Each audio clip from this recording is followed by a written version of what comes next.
and welcome back to the iHealth channel and the iHealth Radio Friday night with our sequel with the one and the only Gabriel Gherasim, and this is the Gherasim Hour.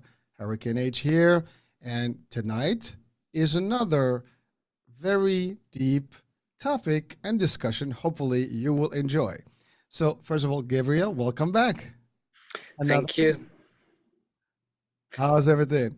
Thank you. Thank you for our dialogue.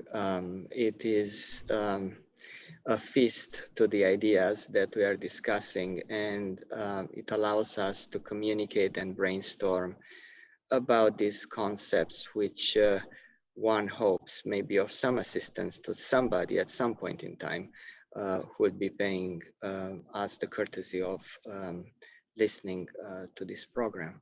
So tonight I would like us to start by discussing what a compromise is. The reason for that is that compromise has both a negative and a positive connotation. And so let's look at it in in a more detailed form, if you will. So, what's your definition of compromise, Hurricane? All right. So I was waiting for that. Well, I mean, compromising is when you kind of accept something for, in terms, for a reason or another, just to make things happen or to get by or to just do something. There's a situation and you just have to kind of like fall in. I mean, you just kind of like, make it happen regardless of what it is. I mean, I'm trying to simplify it, and I didn't look up the definition. I'm not cheating. But yeah, I mean, we all know. I mean, sometimes we have to make compromise. You have to give in. You have to like, kind of almost like surrender sometimes to certain things. I mean, that's one aspect of it, I guess. But yeah, I mean, there's obviously deeper than that, and that's why we're here today. We're going to talk more. So Gabrielle, what is the true definition?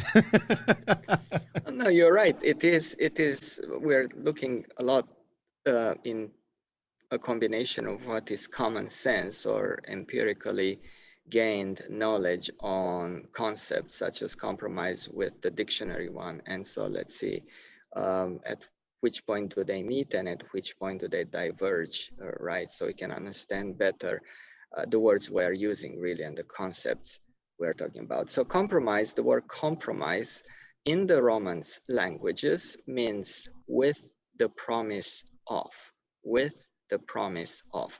So if I compromise, it means that I am giving something or relenting from receiving something with the promise that you will be doing or relenting in turn, where it seems like there is a balance outcome for both you and I at some point in time.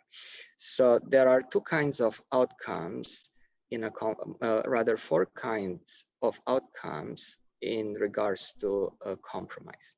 One is the win-win outcome, which we would like, right? It's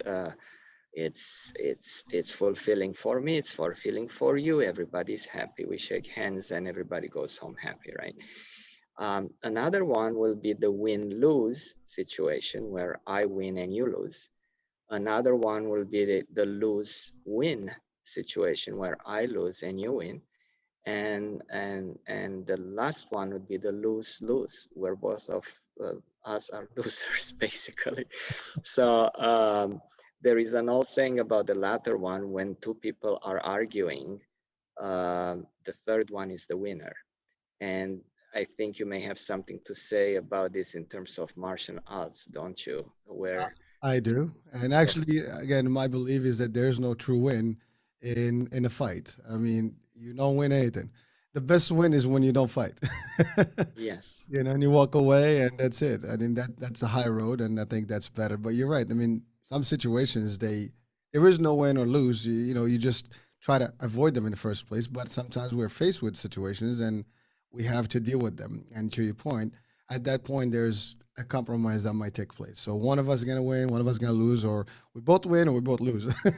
yeah. So So the most successful empires in history all the way from the Babylonian to present days um, empires, right? Official or unofficial.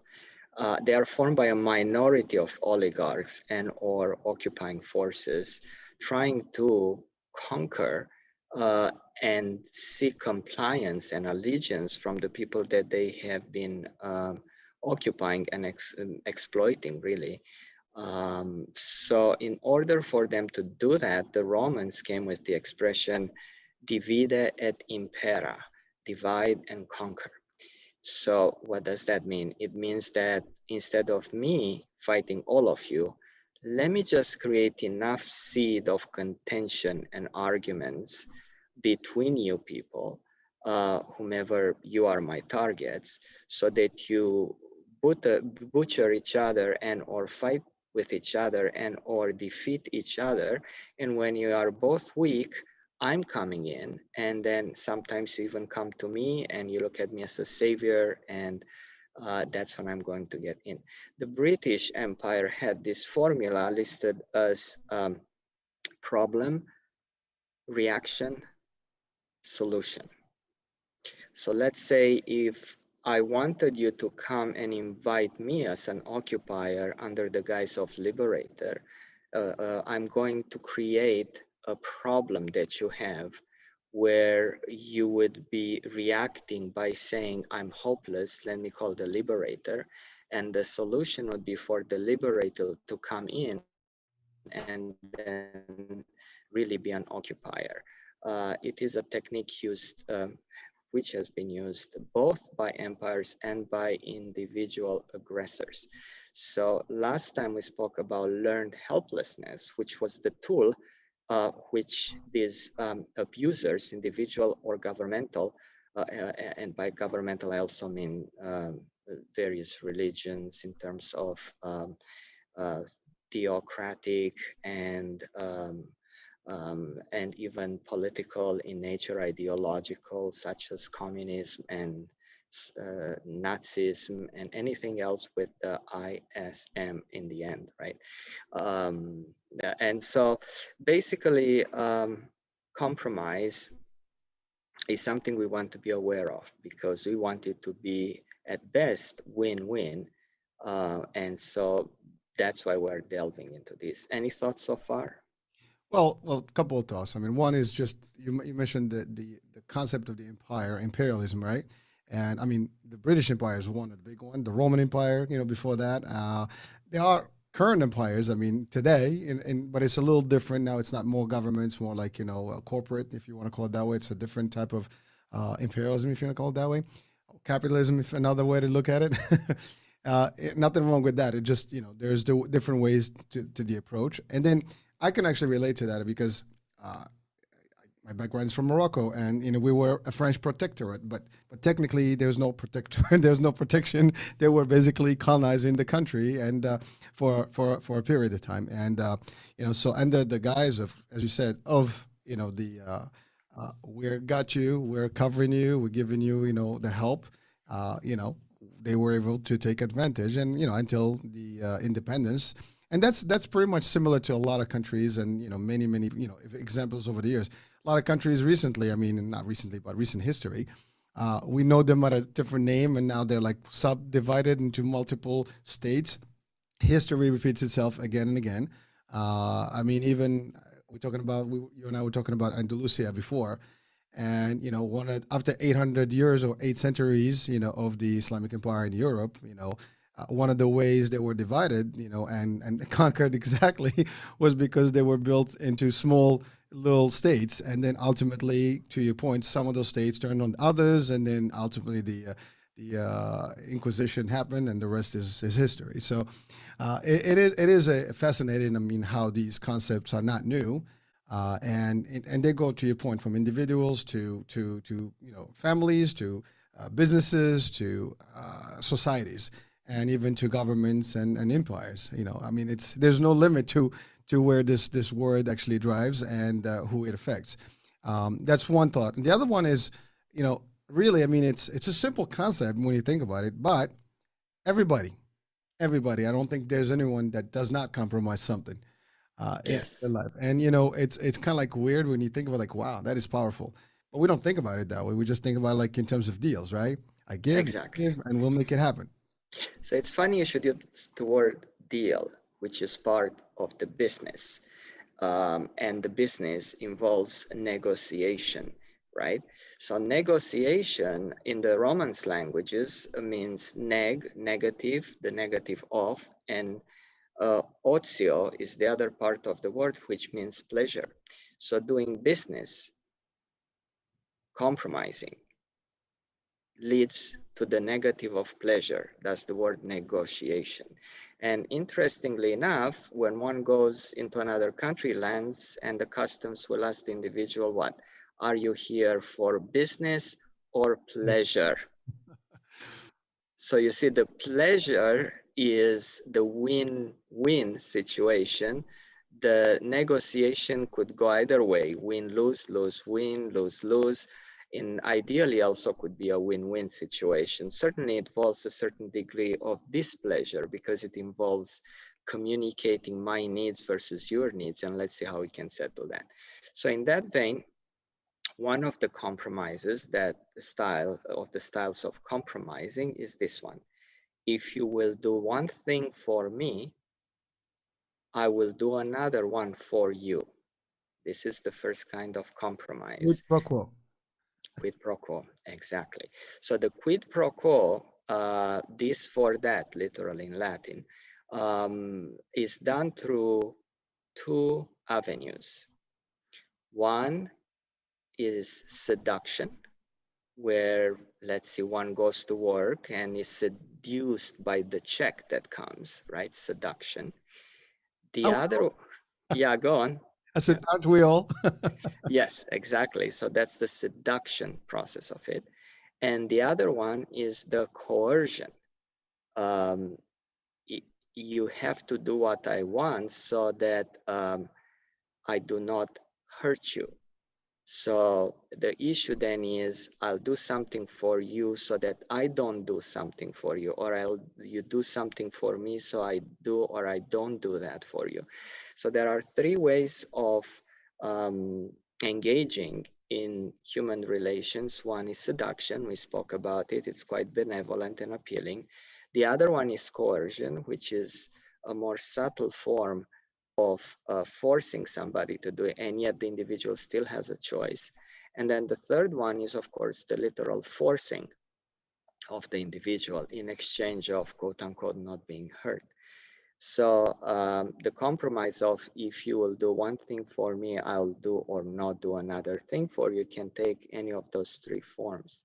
One of the reasons so many immigrants come willingly to the United States is because in this capitalist society, the form of seduction is preponderant in terms of convincing individuals, if you will, to provide labor of some sort or another in exchange of the chance of receiving a good remuneration and or status and such. And by the way, you and I know that in America, one can literally raise himself or herself, not just financially, but also in terms of social status within one generation. Whereas in other countries, even if somebody makes a ton of money, if he or she is not part of a specific class of individual, castes, um, nobility, what have you, or the right color of skin, or the gender, and so forth, then no matter how much money they would make, they would still be outcasts. Whereas here, let's say somebody within the first generation may, in theory, regardless of race, gender, and age, become a country club member or what have you. So that's the seductive part. Whereas in the communist countries, and frankly, any socialist system, right, Nazi, fascist, and so forth, right or left, uh, there is no seduction. There is either coercion or strict physical forcing, right? Like, for example, in Romania, the communist government up to 1981, when people were trying to swim across the Danube, would have the border guards literally killing them so that, and if they would catch them, they would put them back in prison. So that would be the forcing part, wouldn't it, of keeping somebody in one place. Whereas in the United States, the whole idea is come here, the land of opportunity will help you. So this is the seductive aspect of it. What do you think? There's a lot of concepts that you just stated here. I mean, talking about the American dream, as and really, I mean, it's true. I mean, people have been living the American dream for generations since literally our independence here, right? Generation after generation. And to your point, yes, it's that first generation or generation zero is the one that makes a difference, and typically generation one could be the next, and then eventually it gets lost over time. But even to you mentioned the thing about being part of a class, or even if you had money, you can make it to some status. But there are classes even in the states. For example, I mean, there are, we hear often of the expression old money, new money. You know, we hear that all the time, and we've seen it in movies. We read it in books, and but it exists. I mean, you if you don't have a certain lineage or name or a particular family, tree, you might not be as seen as the same as others. Regardless, you as an immigrant or depending on if you're a minority, you probably will be more seen as an individual who got lucky. And sometimes you might have earned it, rightfully, right, I mean, rightfully, and you did it and righteously and everything. But you might be perceived. But the majority of people would probably appreciate it. But there will still be a minority of the folks that probably still think that, well, you know what, it's just it's new money, you know, well, we got this. But unfortunately, that is not new. And I mean, we've seen that in Europe. We've seen that in a lot of countries. Even we've talked about like the Middle East sometimes, right? We hear about that in news. I mean, Saudi Arabia, for example, right? They do have a class system, and literally, you're actually a class one citizen and class five citizen, and that depends on your family. And literally, that's what gives you certain privileges. We talked about you mentioned about coercion and dictatorship. It's like my way or the highway. If you don't do it, it's torture and death. That's it. So you have to stand in line and get in line. You know what I mean? Or else. Uh, it is so funny that I'm actually just rewatching a series on Netflix of it's called The Colony, and it is about aliens and stuff. I mean, obviously it's fiction, but these concepts are actually in really rooted in that particular series and many more. But you're right. I mean, these concepts, I mean, are deep, and we're talking about a word, compromise, but then like we're going now into politics and history and regimes. But it's very solid stuff, and it's society, and it's also perception. Um, Yeah, some people may not even see it because they're so into their routine life, and therefore they're not really reflecting. We talked about reflection. yeah, Many of us are just kind of like in the zombie land, and we just have a recurring activity. We wake up, we do the same thing over and over, and life goes on, and we're happy with some things that are in our lives, and that's good. Um, but to yeah, your point, every day we make compromise. Like yeah, that you go and work for an agency or for a company uh, against a remuneration or like money or a check or some sort of compensation. You might not even be happy, yet you do it because you have no choice. Uh, exactly. Sometimes people may want to break a rule, for example. And I mean, right now we're talking about quarantine, and we're talking about masks, during the pandemic, and people make a lot of compromise just so they can get by. They may not accept certain rules, but they do it, and regardless. So it's pretty deep stuff. I mean, it's we think it's just a phrase or a word, but it's really a concept of a way of life, actually. It is a way of life. Thank you. And so the question is, what are the layers of nuances of this word compromise, and how does it affect an individual in his or her own capacity on a daily basis, right?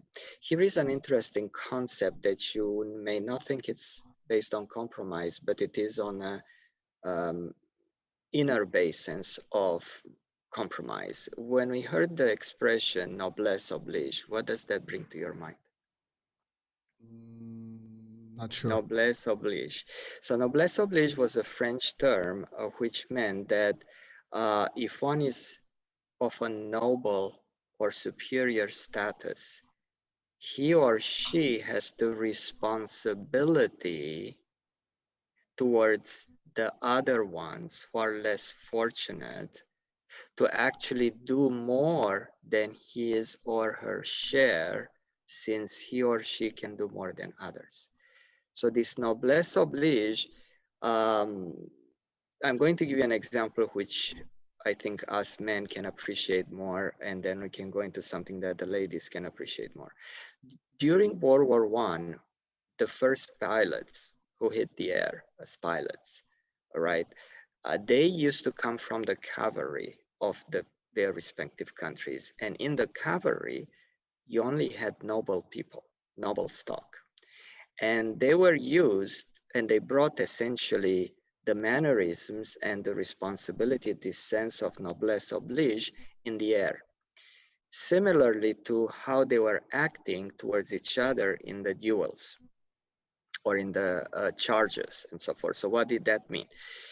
Particularly with the pilots during World War One, it that I, as a noble person, shooting at you to kill you, and you, as a noble person, shooting at me to kill me, if either of us realized that the other one was out of bullets, We stop. guess what?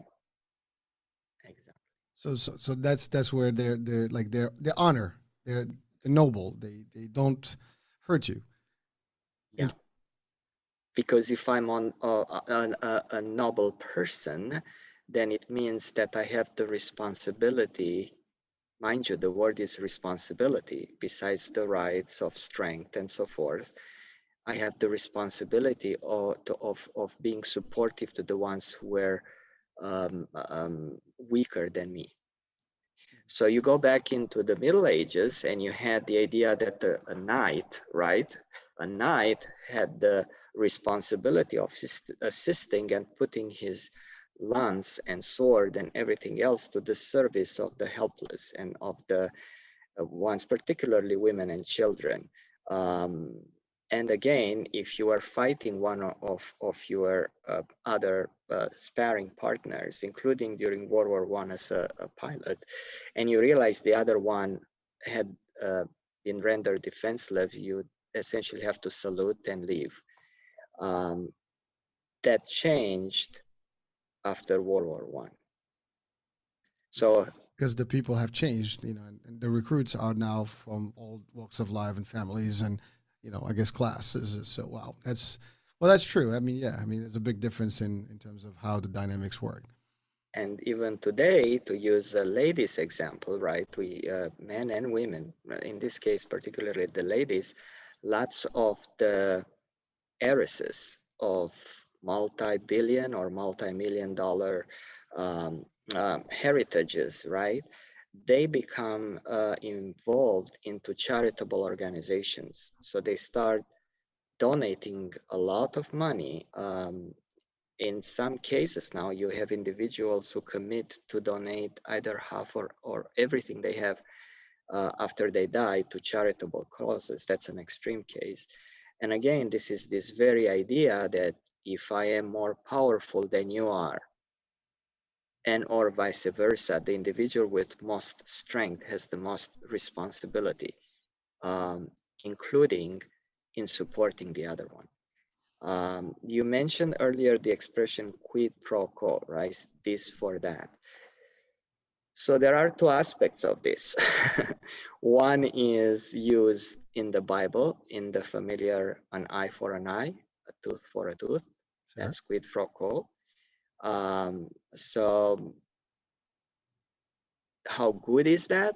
Um, didn't seem to work very well because it then creates again a multi-layer history of reasons to be vindictive that spans over generations, right? In conflict resolution, there is a statement that an expression that says intractable conflicts. An intractable conflict is based on such injurious assault from one community to another under the idea of an eye for an eye, tooth for a tooth. You started first, you started second, I need to go back. Now you kill the kids, the women. There is no chivalry there for a fact. And at that point, now we are talking about intractable conflict where nobody knows the cause for it. And at the same time, now it's a self-fueling monster. of wars. And that still exists, actually. I mean, some cultures to date, they still have that. I mean, if someone gets hurt in a family by another member of another family, you know, they will actually go hurt that person one way or the other, or if it's a, fatal, action, they'll take that. They'll surrender themselves. I mean, there are countries right now, I mean, some parts of Turkey, in some old cultures, and there's still, some of those practices, sometimes some parts of the Middle East, and I'm pretty sure there's other parts around the world where that is existing. I mean, we came a long way, obviously, because again, we have modern laws and regulations. But then there's another question now that poses itself, because is there justice or the law? you know, Mm, there's that conflict there. Because I mean, do you really find justice in court, or you find the law? And the law can have loopholes, and sometimes it does not really serve justice, accordingly. So, and then therefore some people may say like, well, I'd rather take it in my hands, and then you get a vigilante and you get all crazy stuff. So, it's an interesting. I mean, one concept is really really so deep and so entrenched in a lot of areas that it's hard to even comprehend it sometimes. exactly. So this compromise idea is is if you hit me, I'm going to hit you. So the eye for an eye, a tooth for a tooth. Um, the opposite of that is if you do good to me, I'll do good to you and I'll pay it forward. And that has as much a contaminating effect for the better as the eye for an eye and tooth for a tooth has a contaminating effect for the worse. So this is another kind of compromise, the quid pro quo kind, right? Where evil is paid with evil, good is paid with good, and let's see what's going to happen. There is a third one, which is pretty abstract and paradoxical. And of course, that's the Christian one, turn the other cheek, turn the Heard that other cheek. before. It's a funny way of approaching conflicts because if I forgive and love the individual, the question is, do I do it because of the dogma of religion, or do I do it, in other words, do I do it out of fear for not disappointing the religious doctrine and priests? And so if that's the case, I'm going about it the wrong reason because I'm going to end up resenting it, right? I want to hit somebody, I want to hate somebody, but I don't allow myself to do that out of fear. So we have the proverbial flooring of the gas pedal with the handbrake on. It's a conflict between ideas, and that's going to disperse the whole vehicle of the human being going through that, right? So, or do I do this out of love? And that's a big one, because if I forgive, I don't necessarily have to love the other person. I certainly can let go of hatred simply because it hurts me. So the old adage is, if I drink the cup of anger, hoping that somebody else will die, who is going to die? Well, just curious. Uh, y- this actually leads to think about the concept of karma, right? And many people will. There's different ways you can call it, but karma actually, what goes around comes around, right? If I some people will say, okay, I do it for the love, I believe, and that if I forgive and move on, life has its own mysterious way where things will come back to whoever that person is or those people. And I mean, many people will probably tell you they've seen it, they've experienced it, and it's real. And I even can say that it's real. I mean, but then everybody has a different way to think and how it's happening and why it's happening, based on their, I guess, religious belief and how they see the universe and so on and so forth. Energy. There's so many ways you can look at it, but I think that is a strategy that may be, but it takes strength to actually do that. For the fact that someone hurts you, that's bad to you, and you still are willing to forgive them, without a condition, knowing that the world is just going to take care of justice will take place eventually. Whether you believe in God or not, I mean, some people that believe in God in any religion, they will say that's God's will and that's God's justice. Some people may say, well, it's just nature and it has its own way to do it.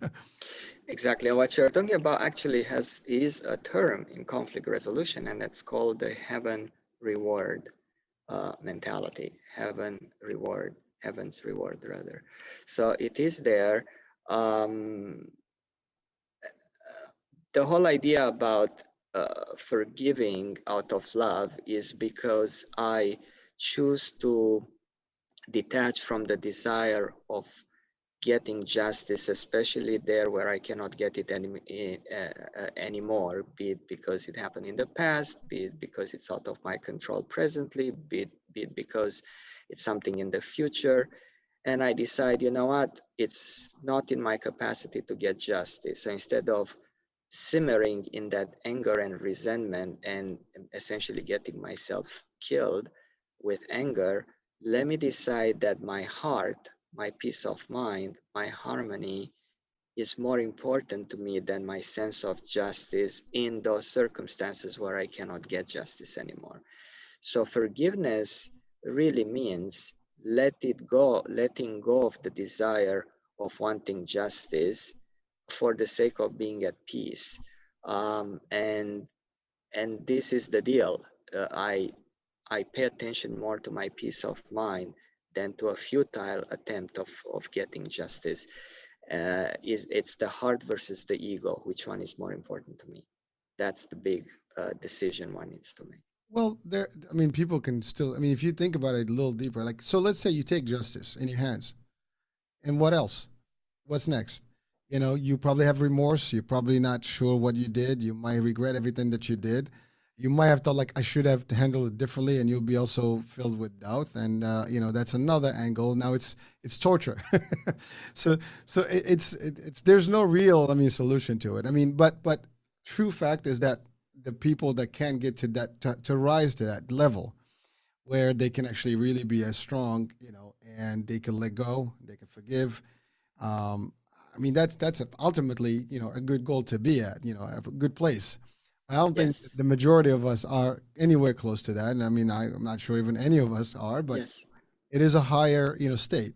And yeah, but maybe that is the place where we want to be. I mean, if there's a compromise, that could be a good one. Now, not in the depends of real justice, not in depends of, when it's you see some, like to your point, the night example, when other people are being hurt and you can do something about it. You can do something about it, do something about it. But if you have the ability to stop and forgive and end it with while you have the upper hand, that's also, I think, strength. So again, it's a concept, it's an opinion, and everybody can debate it, left and right. And I don't think there's any good answer, good or bad, to it. right. Exactly. So now we go into the more partial sense of compromise, right? If before it was, I'll do this for you if you do that for me. Another form of compromise will be, will combine some of what I need with some of what you need. So, yeah, yeah, that is an interesting compromise, isn't it? It is.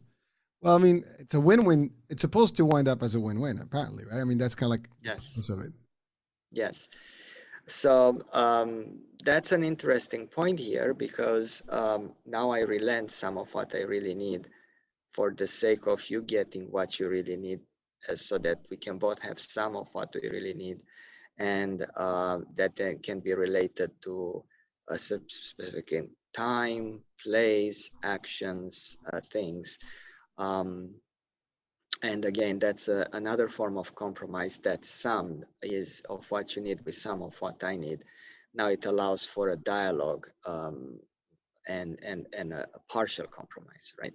Another form of compromise is my way when I do it, your way when you do it. Hmm. What do you think about this form of compromise? Interesting, to say the least. I mean, I guess, it is a concept. I mean, I can see it happening. It's like, if we take into politics, I mean, it's like, well, my party versus yours. If I get in, I'm going to do it my way. If you get in, you do it your way. And we see that live right now in our latest, debacle in terms of politics in the U.S. I mean, I'm putting the analogy, but I can see that same similarity right there. But I mean, I'm sure it's a possible, and it doesn't have to be where someone takes over. It's just you lead, you do it your way. I lead, I do it my way. Yeah. And the fourth kind of compromise is my way this time, your way next time. Okay. So, I'm trying to see the difference. my way this time, in other words, we are deciding where to spend the vacation, my brother and I. He wants the mountain, I want the ocean. So he will say, we want to spend the four of us, right? The brothers and the wives, each year, some period of time together. So this year, we are going to go where my brother wants. And then next year, we are going to go where I want. Now that's in theory, because guess what? The ladies will decide all the time and will go wherever they want. So I'm just using this as a theoretical concept, right? I would tend to agree to that, but Right, right. So the idea is we'll alternate. And so that's all these are concepts that are related in business. The things change slightly when now we go into the relationship aspect, like I said before, because whether it is a spousal or a parental example, when it comes to the loved ones, how likely are we, Hurricane, to keep a tab on what is it that we want this time and what is it that the spouses want, as opposed to just relenting and giving the choices to them? What do you think? well, so the correct answer would be we just give in. Exactly. That would be my correct. It's funny. I think I had given this example. So I love to cruise. Now, ultimately, this is a bad year. We haven't been on a cruise ship since they shut down. We were actually on one of the last cruises when they closed last year. And in the cruise ship, there's this nice little show that they have, and it's called the Love and Marriage Show. And so Mm, where they bring three couples, the most the oldest couple, or the ones that have been married long or the longest, then the newest, just newlywed ones, and then like a middle couple with maybe 20 years of marriage, that kind of thing. So, and they ask the same questions that the spouses, right? Both sides. The men go out, they come back. The ladies go out, they come back, and then they compare the results. And when you watch that, and I'm telling you, like over 20 plus cruises, 90% of those, the senior ones that have been married long enough, were the ones that won. And when asked what was the secret, she's always right. That was exactly. the answer, So you can't go over that formula. And by the way, there's nothing to that. Like people think sometimes, like this undermining my manhood. Not necessarily. True relationship would have to have you actually thinking that way. It's okay. There's nothing wrong. I mean, everybody has their own position. There is no such thing as like, one is better than the other. But if you can make it work, that's sometimes how it is. It's almost diplomacy. Exactly. So it goes beyond the business model. Now we talk diplomacy, and that's the intermediate aspect between business and family, where the whole idea in the family is for the man to sacrifice himself. Those who challenge that, let us remind them what the man is good for, right? The man is good to be a cannon fodder. He needs to work, he needs to use to chop wood. Now it is more like essentially put his needs below the wife and the children and protect them, including but not limited to his ultimate sacrifice, right? He goes in the line of fires, and that's the purpose, the responsibility, the noblesse oblige factor of a man being a man. It's not just the knights, it is the man in general as the head of the family. Pater familia, the father of the family, used to be called by the Romans. We as men need to understand that if we love somebody, that equals submission of our wants and needs to theirs, including but not limited to the ultimate sacrifice. What do you think? I would tend to agree. I mean, frankly, again, I'm actually one of, I mean, I do believe in that concept. And, you know. It's funny. The common statement that everybody probably would relate to is "happy wife, happy life."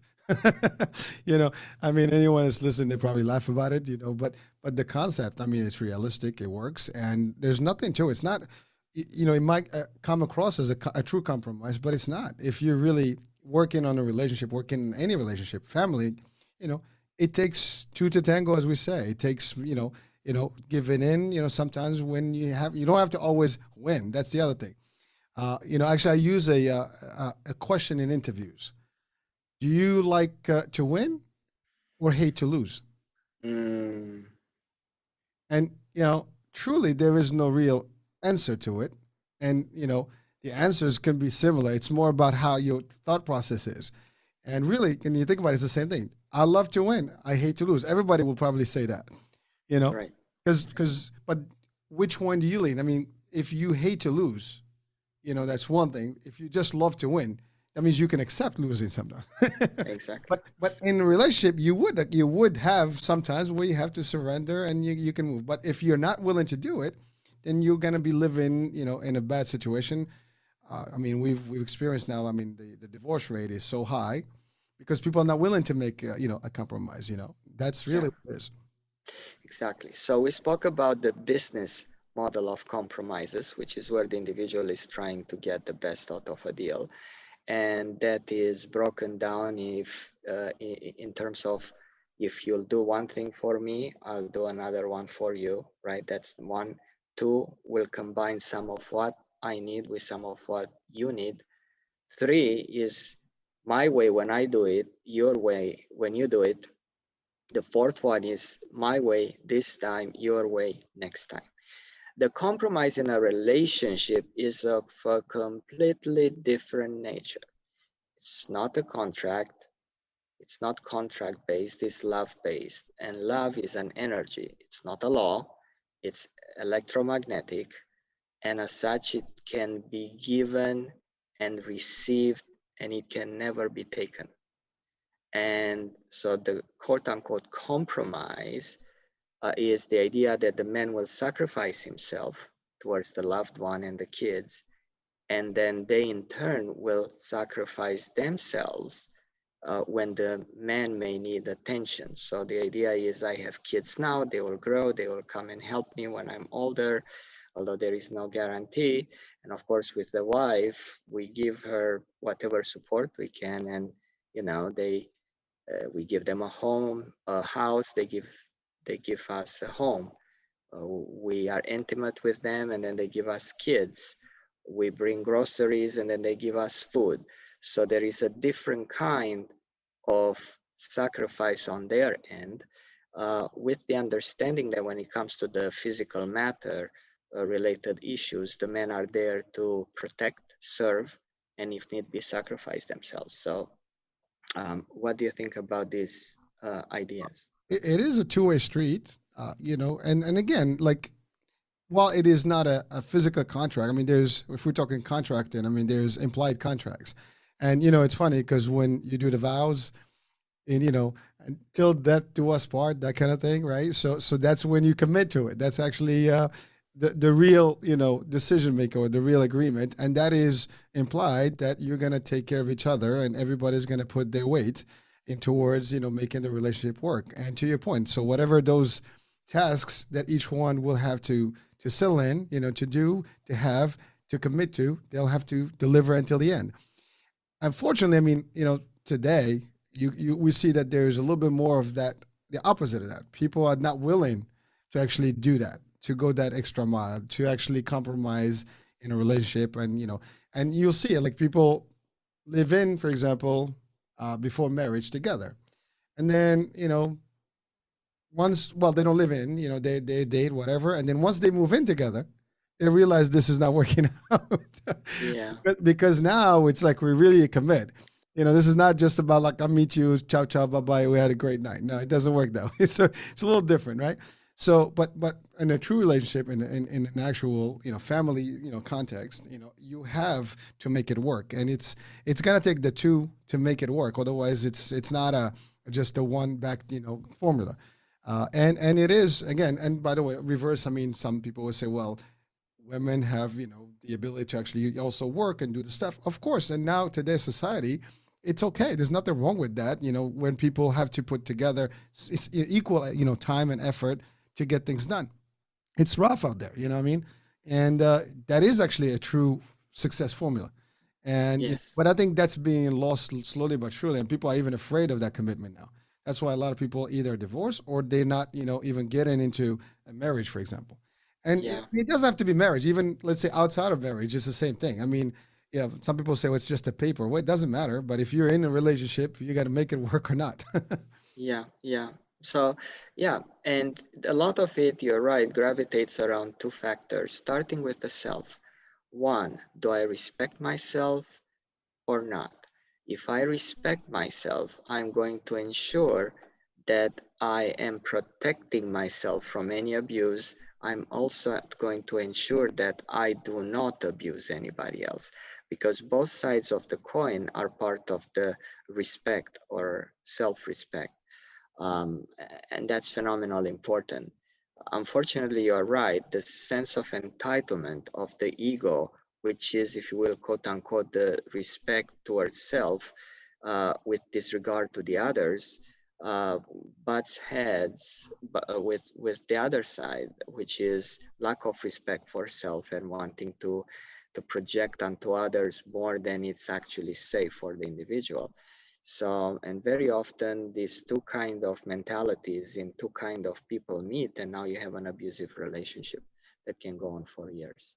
So unless somebody learns to listen and listens to learn, and then learns to observe, and then observes to learn about what is it that this idea of compromise, healthy compromise, of respect, like you said, love, and what's the difference between contractual obligations at work versus a sacrifice based out of love, not out of fear, a relationship within the family dynamics. If those things are mixed together too much, then is a lot of confusion, and there is therefore either people take a flight or fight it, or they get paralyzed, and that's the end of the harmonious relationship. What do you think? Well, I agree, and it's funny because the idea when I mentioned the example of the seniors or like the older couples, one of the other questions is that when you ask them like when how do you do it? I don't argue. The answer is I don't argue, and that's I think that's the problem. Like people because of the ego, the selfishness and all that, I gotta be right, or if we don't see eye to eye, then we have to really go crazy. That's the other thing. If you can just, okay, we agree to disagree and the story, and then we move on. But that's really the level where you can understand, the dynamics and make it work. You're not always going to have a peachy day or peachy life. I mean, there's no happy couple out there that can say that it's always been 100%. And if they did, they'd probably be lying because they probably have ups and downs. But it's how they manage them, I guess.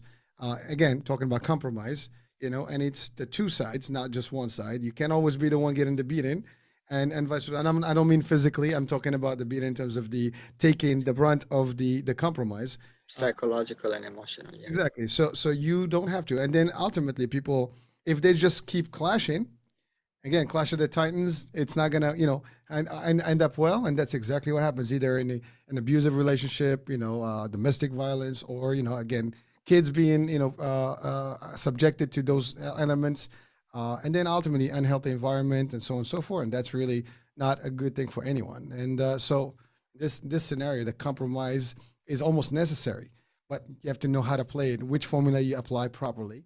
And again, the concept where you said, I do it my way, when I do it, you do it your way, when you do it. It's just like being in the kitchen. I am out of the kitchen because when I do and go in the kitchen, it's my way.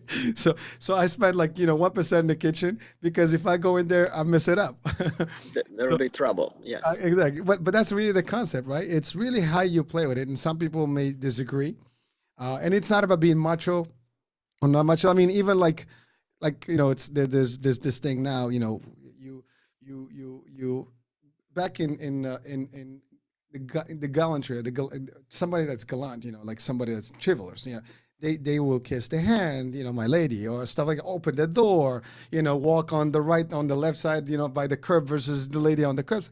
These are like some practices that almost like, historic now. Nobody's doing these things, but there's nothing shame about it. I mean, there's no shameful, action there. It's actually good, but people now will be like, well, I'm not, what is that? Inferiority, superiority? No, it's not. It's actually being kind and nice, and that's actually, given a higher level worth of that significant other. So again, concepts are concepts. Some people may like, wow, this is just a bunch of baloney right now that they're hearing, but at the end of the day, the as we say, the truth. The truth is in the pudding.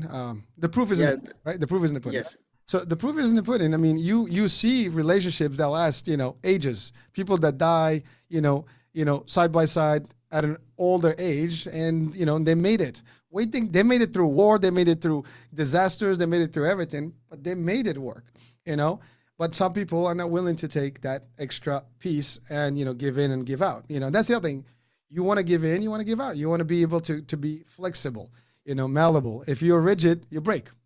yeah. And just to add to what you were just saying, if somebody's happy from the point of dismissive mentality towards any of these ideas about healthy compromises, then good for them.